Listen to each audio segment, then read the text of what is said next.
Ana Lutecia Díaz Martínez, de la comunidad de Punta Arenas. ¿Hace cuánto llegó usted a esta isla, a este pueblo de Punta Arenas, y cómo era cuando llegó? Gracias, Lucho. Hace 41 años, tengo en el 2018 que llegué a Punta Arenas al casarme con un nativo, Libardo Aguirre. ¿Cómo era el pueblo? Era un pueblo que vivía de la pesca y la agricultura, donde en la escuela había una sola profesora que era la señor Sista. ¿Sista qué? Sista Higuera. Sí. Ella llegó aquí muy joven y ella atendía los grados de primero, segundo, tercero y quinto. Luego que salían de la primaria, era muy difícil que los muchachos siguieran el bachillerato, porque no había transporte. Porque el transporte cuando yo llegué acá era en unos botes de madera, con un mástil de madera también, con unas lonas que llamábamos vela. Y uno se tenía que parar aquí a las 4 de la mañana para pasar a Cartagena para poder ir a una cita médica a las 7, 8 de la mañana. Si tú no te ibas a las 4 de la mañana, no podías ir a los controles de embarazo. Así tuve mis 4 hijos, los hermanos Aguirre Díaz. Bueno, y el regreso cuando se iba a Cartagena, ¿cómo era? ¿A qué hora se venían? ¿De qué manera? Cuando el viento cambiaba. En la mañana iba para allá, en la tarde. Entonces, desde la 1 de la tarde decían los nativos de acá que empezaban a ver que para el viento del norte, que decían en ese tiempo. Entonces, apenas que ellos veían que ya se podía venir, llegaba uno acá. Bueno, después de la señora Higuera, ¿cómo siguió el progreso, el desarrollo de la educación en Punta Arenas? Bueno, el progreso vino después de la unión de los padres de familia, que presentamos memoriales, nos reuníamos y le pedimos a la Secretaría de Educación que nos cambiara el sistema ese de enseñanza y que escuela nueva. Porque la escuela nueva hablaba mucho del territorio, del cultivo, y eso era bonito, pero ya empezamos a visionar que los muchachos podían aprender a hacer otras cosas. Entonces ahí se luchó hasta que se consiguió que la Secretaría de Educación, cuando eso no era distrital, era municipal, cambiara el sistema de enseñanza acá de escuela nueva a escuela normal. Y empezaron a nombrar otras profesoras, en unión con Sista, pero entonces ya Sista no era la única profesora, sino que ya llegaron otras. ¿Recuerda nombres? Recuerdo de la señora Marta. ¿Marta qué? No recuerdo el apellido de la señora Marta, pero que fue muy famosa acá porque era de carácter muy fuerte, y en esa época lo que era Javier Contreras, los hermanos y toda esa generación de esa época eran un poquito burlescos y ella era muy seria, entonces siempre había conflicto y los pelados cuando ella se descuidaba iban al tablero y le colocaban frases que ella reunía a los padres de familia para que los pelados no le escribieran esas cosas. Como ella era una persona mayor y no se había casado, le colocaban frases como: señor, búsquese un novio. Y eso la ofendía a ella y llamaba a los padres de familia y ponía muchas quejas. Cuando eso a la gente le gustaba mucho ir a reunión. El finado Wilfrido Villadiego era el presidente de la Junta de Acción Comunal. El mono. El que le decían el mono, sí señor. Y él era el comisario de policía y era el líder y como la autoridad que regía en ese momento acá. Y él convocaba una reunión y era como una orden. Todos íbamos, a pesar que no había energía. Porque el mono, como le decíamos popularmente, tenía una plantica y tenía un picorcito de eso con bocina, que lo llamaba el clavo. Entonces, él era el que colocaba también el ambiente, porque los sábados cuando prendían ese picorcito que se llamaba el clavo, era que escuchábamos algo diferente. Cuando yo vine aquí no había calle, era unos caminos y producían mucho bicho, que a veces iba uno en la tarde y cuando se veía era un niño así encima, que uno iba a comprar el gas allá del señor Remillo, que tenía una tiendecita. ¿Remillo qué? Remillo Contreras. Sí. Entonces el señor Remillo vivía en lo que es hoy el corazón del pueblo y él tenía una ventecita que llamaban el Ventorrillo. Entonces él vendía gas, no mandaba a su hijito a comprar el gas a las 5 de la tarde, pero si tú ibas, el caminito era tan angosto y estaba tan lleno de ese bicho que a veces uno no lo veía al caminar. Ese bicho también habían señoras nativas que decían que si las canuticas que entraban, que eso produce, uno las sacaba, las tostaba y las ligaba con el café. Porque eso sí encontré yo, que yo creo que a la fecha de hoy ya está perdido. Aquí todo mundo tomaba café. Y uno iba donde la otra vecina decía, voy a tomarme un café a Andecaela, voy a tomarme un café a la otra de las señoras, acá la difunta Filiberta Contreras. Y era seguro que uno le brindaban café. Bueno, el primer colegio, las clases inicialmente en dónde se dictaban y cómo se construyó el primer colegio. ¿Cuándo, si recuerda la fecha? La fecha hace tantos años, yo no la recuerdo, pero sí sé que fueron en la década por ahí de los 80 ya, porque aquí se pasó mucho trabajo, porque cuando yo vine aquí daban clase, era en lo que hoy es la Iglesia Católica. Esto lo llamaban la capilla escuela, porque los misioneros de Pasacaballo, en unión con los primeros nativos que hubieron acá, construyeron esa capilla escuela. Entonces las divisiones de la escuela era con unos tableros de triple.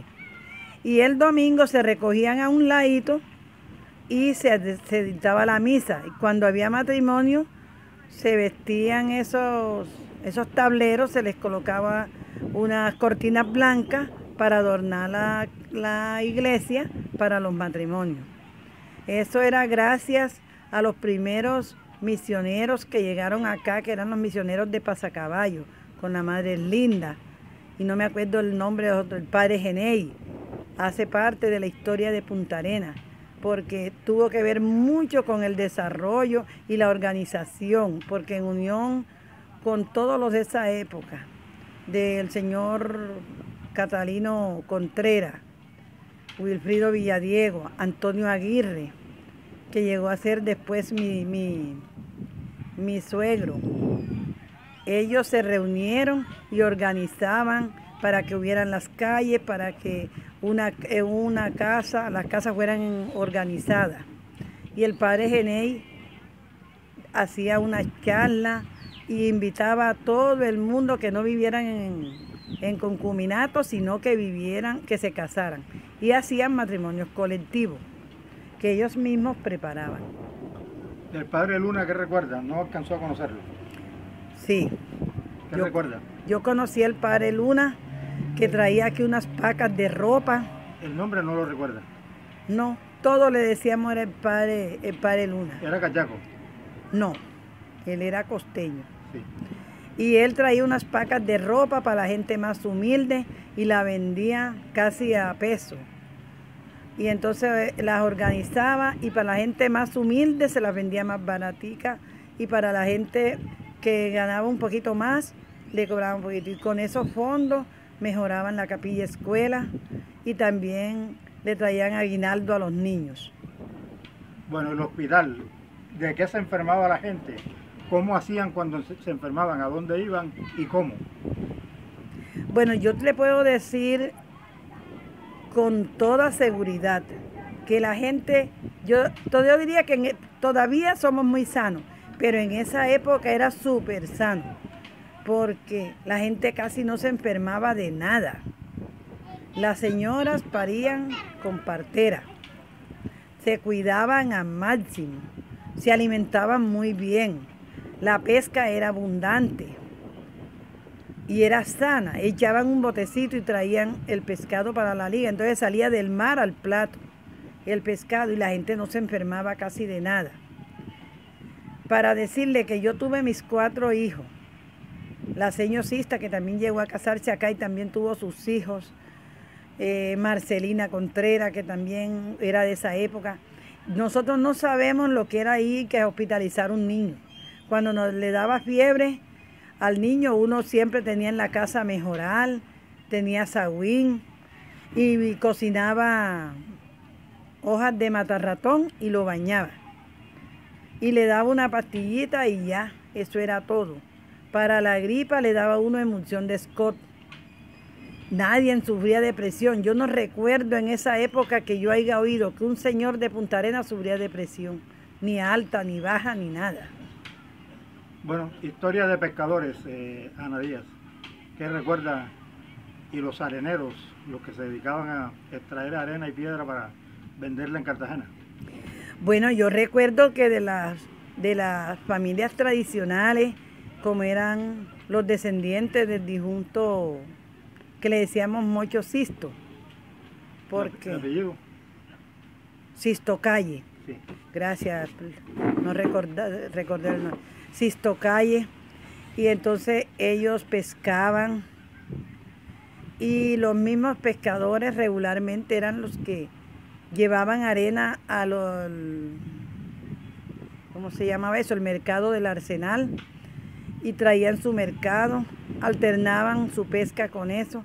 La piedra aquí era abundante. Los nativos aprendieron a conocer dónde había una mata de piedra, llamaban así, y cobaban y extraían la piedra de la tierra. Y esas piedras las iban a vender y se las pagaban a muy buen precio, porque decían ellos que allá apreciaban mucho la calidad de la piedra que salía de acá. La arena sí la recogían de la orilla de la playa y la llevaban a vender. También tenían que irse bien temprano y regresar 1 o 2 de la tarde, que regresaban con los tanques de agua, porque aquí no había agua. Antes de llegar yo acá me contaba mi suegra, Micaela Martínez, de que iban bogando en unos botes a buscar agua a Castillo Grande, a lo que hoy es Castillo Grande, que ahí habían unos pozos que ellos mismos cobaban y ahí iban y traían esa agua. Después aprendieron, cuando ya salió el club de pesca y todas esas marinas, les daban permiso y cogían en sus tanquecitos y traían el agua. Se pasaba mucho trabajo, porque hasta que no llegaban los señores en el bote con el tanque de agua no se podía cocinar. Los nativos empezaron a ver esa necesidad y empezaron a construir aljibe o albercas, que llaman popularmente, con piedra. No se hacían albercas con bloc como se hacen hoy en día. Era con la misma piedra, iban a cobar el hueco, de ahí mismo producía la piedra, nada más tenían que comprar cemento, y muchos de ellos sabían manejar eso, y el uno con el otro le ayudaban. No era que iban ahí que a pagarle a una persona para que les viniera a hacer la alberca, sino que entre vecinos el uno le ayudaba, y cuando le iban a hacer el otro, entonces el otro iba y ayudaba. Bueno, el primer puesto de salud y después el progreso de los médicos, las enfermeras, ¿cómo se dio ese progreso? Bueno, yo recuerdo que aquí la primera vez que llegaron los médicos fueron por cuenta del Dadis. Entonces, con manifestaciones que íbamos a la alcaldía de Cartagena, y no iban 2 ni 3, íbamos 15 y 20 personas. No pedíamos audiencia, no pedíamos permiso, no pedíamos nada anticipado. Simplemente llegábamos allá y como éramos bastantes nos atendían y decíamos nuestra necesidad. Así empezaron a mandar un médico que atendía, que entonces atendía en una casa. Entonces uno hablaba con los vecinos quién quería prestar un cuarto, una habitación para que el médico atendiera. Y así comenzamos a recibir la atención médica. Posteriormente... ¿Recuerda algún nombre de los médicos primeros? No recuerdo. Recuerdo físicamente que si yo lo viera, lo conozco todavía, pero no recuerdo. Ah, ya me acordé, Alirio. Alirio Peña. El primer médico que atendía así en las casas y la gente venía y todo, era Alirio Peña. Entonces atendían en la casa de la señora Filiberta Contreras. Como ella vivía sola y tenía su casa aquí, entonces ella prestaba un cuarto y ahí atendían. Luego vinieron otros médicos que empezaron a los rurales a venir a hacer los pasantes esos que ellos necesitan hacer, llegaban acá. Y así hasta que se vio la necesidad y se encontró que en lo que ya habíamos hecho, en el año 81, dejó de ser capilla escuela para convertirse en iglesia o en templo.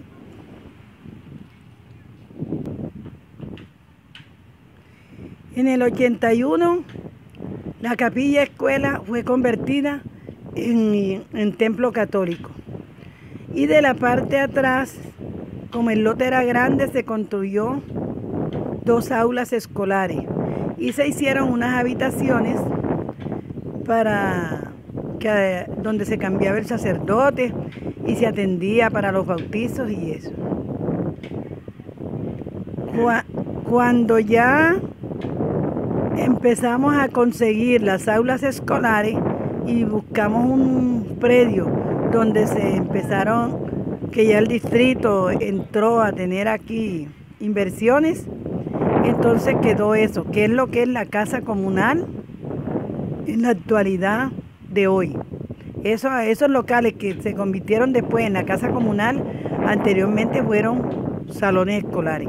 Y en los cuartos que habíamos hecho, las visiones que habíamos hecho para atención, que el padre se cambiara y eso, entonces se remodeló y se acondicionó el puesto de salud, que funcionó hasta el 2015, cuando el Daddy apareció a decirnos que como eso era pequeño, nos iban a tumbar eso para hacernos uno nuevo.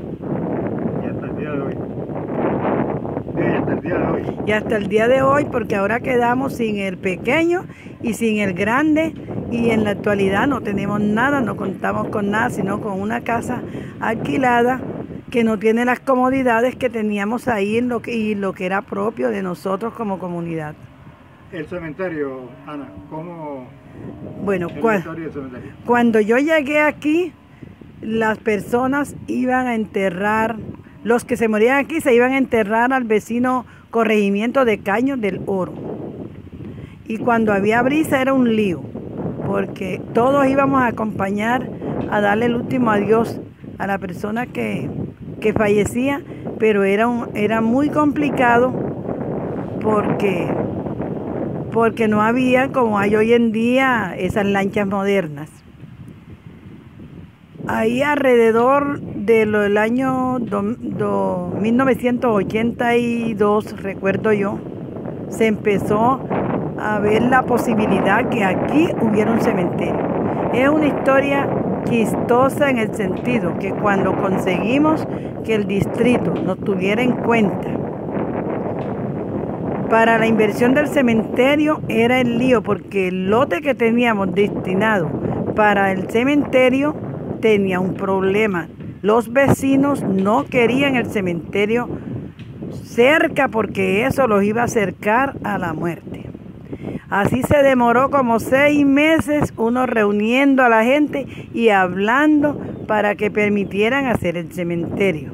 Primero se hizo que se acercaba con alambre, pero luego se metían las vacas cuando el alambre se caía y era un conflicto.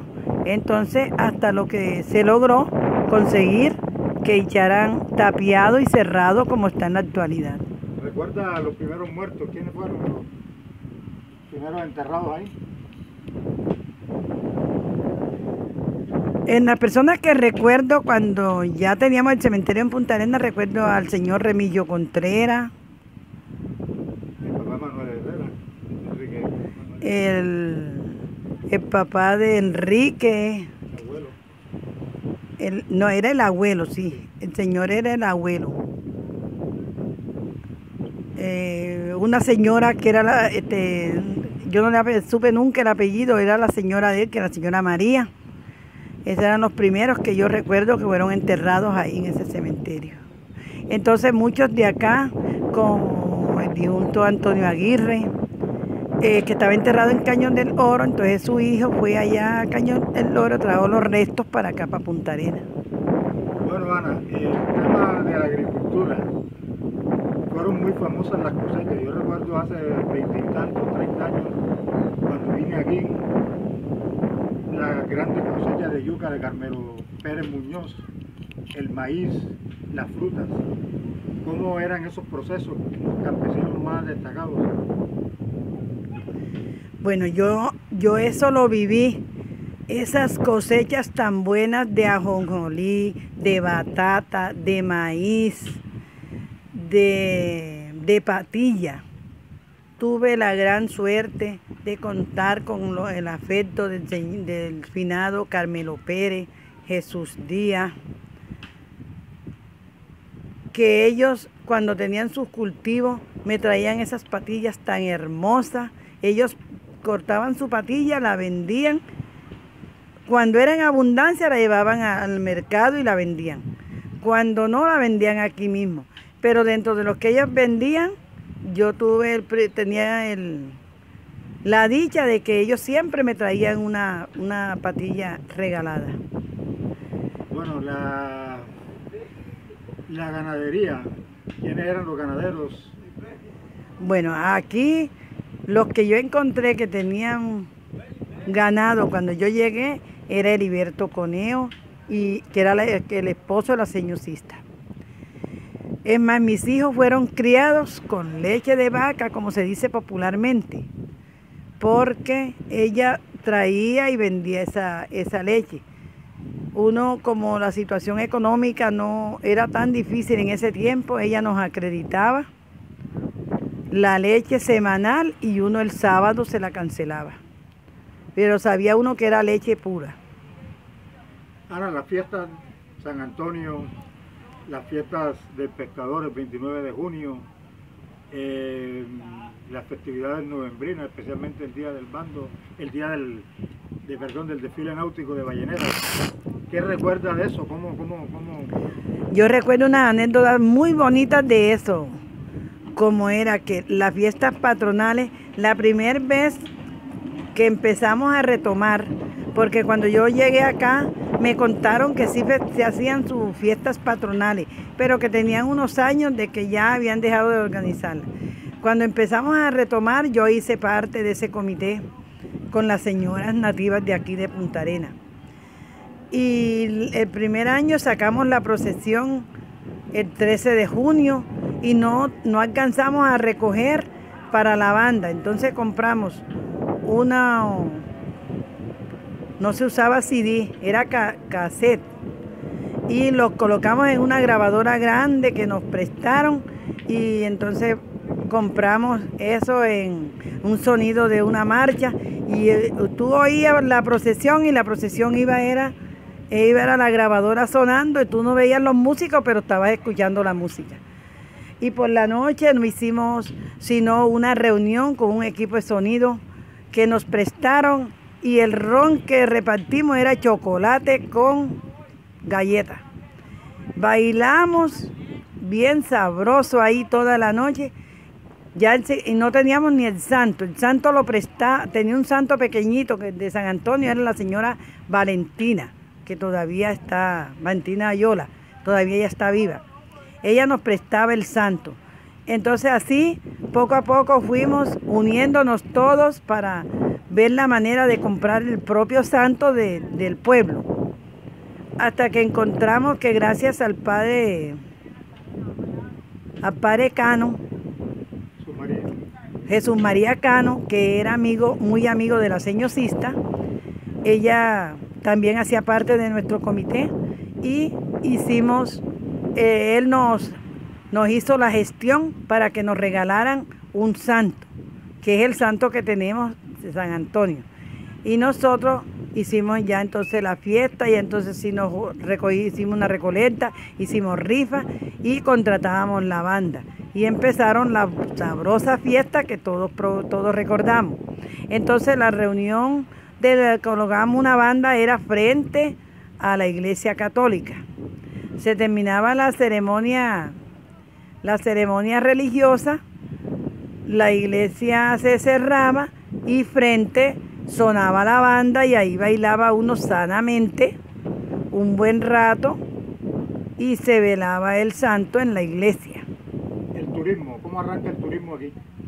El turismo en Punta Arenas, el primero que vino fue el que llamaban ecológico. Eran las universidades de Cartagena y otras universidades que ahora no recuerdo, que venían temporalmente a hacer estudios porque esto era muy rico en manglar. Entonces había unas salinas costeras con mucho mangle. Entonces esos estudiantes venían a hacer unos estudios. Y entonces aprovechaban, como tenían que almorzar, nosotros le preparábamos. El turista que venía a veces a bañarse traía todo y buscaba a una señora que le cocinaba. La primera señora que empezó aquí a vender bandejas fue la señora Caridad Guerrero, sí, de Contreras, la esposa del señor Antonio Carlos. Ella vio una matriz pero bien grandota, ella se buscó una mesa y ella empezó a inventar y que las bandejas caseras. Y así todo el que venía, uno le decía, no, aquí no hay restaurante, no señora, allá ande la señora Caridad es que venden bandejas caseras. Y eran las mismas bandejas que vendíamos acá, con la diferencia que cuando eso era una cantidad por un bajo precio. Y eso se fue volviendo muy popular.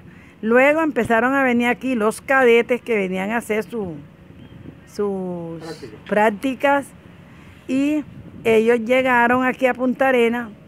Como ella tenía sus bandejas caseras, entonces empezaron a proponerle de que ellos podían ayudarle a hacer un kiosquito para que ella vendiera sus bandejas. Pero eso era extemporáneo. Desde que llegó la energía aquí, y se puede decir desde el 2000 para acá, es que se incrementó el turismo. También porque no teníamos playa. Y anteriormente a uno no se atrevía a tirar las piedras al mar porque la Capitanía del Puerto decía que eso era prohibido. Entonces nosotros respetábamos mucho esa parte. Pero cuando la erosión empezó a maltratarnos y a llegar la energía, que empezó esto a tener otro nivel, nosotros perdimos el miedo y empezamos a hacer espolones por todas partes artesanales. Y hacíamos tómbolas y hacíamos sancocho en la orilla de la playa y todo el que iba pasando le íbamos pidiendo y cada casa daba una bolsa de cemento. Y si pasaba alguna persona, alguna lancha, nos veía ahí, teníamos carteleras y eso, con los avisos que nos colaboraran, entonces podía pasar una persona, nos regalaba una bolsa, 2 bolsas de cemento, y así hicimos los espoloncitos que hay hoy en día artesanales, que por eso es que no son técnicamente, porque eso era hecho de nosotros mismos. Nosotros mismos tirábamos piedra y buscábamos una persona que supiera mezclar el cemento para pegar. Entonces ya con esos espoloncitos, que esto como es tan bendito para recuperar playa, se empezaron a hacer las playas y se empezó a incrementar el turismo. Bueno, el tema de la alberca, para solucionar la falta de agua, ¿y para cuándo cree usted va a llegar el acueducto a Punta Arenas?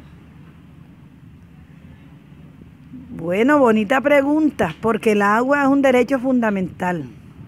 A pesar que derecho fundamental, nosotros hemos hecho muchas gestiones para que a la isla de Tierra Bomba y Punta Arenas venga un proyecto de agua potable.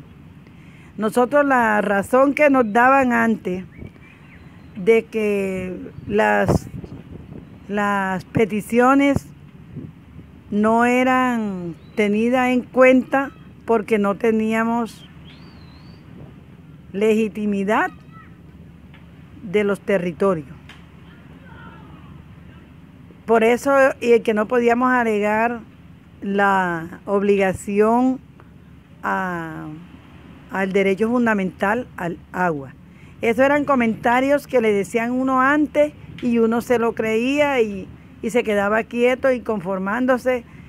Y como después conseguimos que el distrito construyera una alberca con capacidad para depositar agua para un mes, y hicimos aquí, organizamos la comunidad en Junta de Acción Comunal y se hizo fondo rotatorio, y entonces ya más o menos teníamos más calmada la necesidad del agua. Entonces hemos aflojado, pero ya en los últimos años ya uno está entendiendo claramente, y ahora que ya se clarificó la propiedad del territorio, de los predios, pues en la isla de Tierra Bomba, pues yo creo que nosotros estamos cerca de que aquí haya agua potable. Bueno, ¿qué cree va a hacer en el futuro Punta Arenas? Y algo que se nos haya quedado en el tintero o que usted quiera decir y yo no le haya preguntado. Yo a Punta Arenas la sueño y la visiono totalmente turística. Y le digo a las nuevas generaciones que se enamoren de los libros, que estudien, porque si no, cuando llegue el verdadero desarrollo con todos los servicios públicos, los nativos corren el riesgo de ser desplazados, porque si no se preparan, yo veo un desarrollo tan grande para estas bonitas playas y para este territorio a 10 minutos de la capital de Bolívar y a 1800 metros, que me consta que tiene 1800 metros, porque cuando colocaron la energía, yo hice parte de ese comité intercomunitario de la isla de Tierra Bomba. Y fueron 9 años de gestión que nosotros luchamos mirando y gestionando y mandando cartas y memoriales por todas partes para que poder ver la energía eléctrica acá con cables submarinos. Entonces, en el estudio que hicieron, eso lo dieron en millas. Entonces yo dije, oiga, cubíquenme en metros, porque yo en millas no entiendo mucho y yo quiero que la información, cuando yo la diga o se sepa, sea asequible para toda la comunidad. Y ahí fue que el ingeniero me dijo, bueno, a Castillo Grande, de donde está la subestación de eléctrica de Tierra Bomba. Bueno, señora, muchas gracias, Dios, por su... Bueno, gracias Luis Tarrá por esta oportunidad de esta entrevista, que bueno, me encantó participar y no tengo más sino que agradecerte.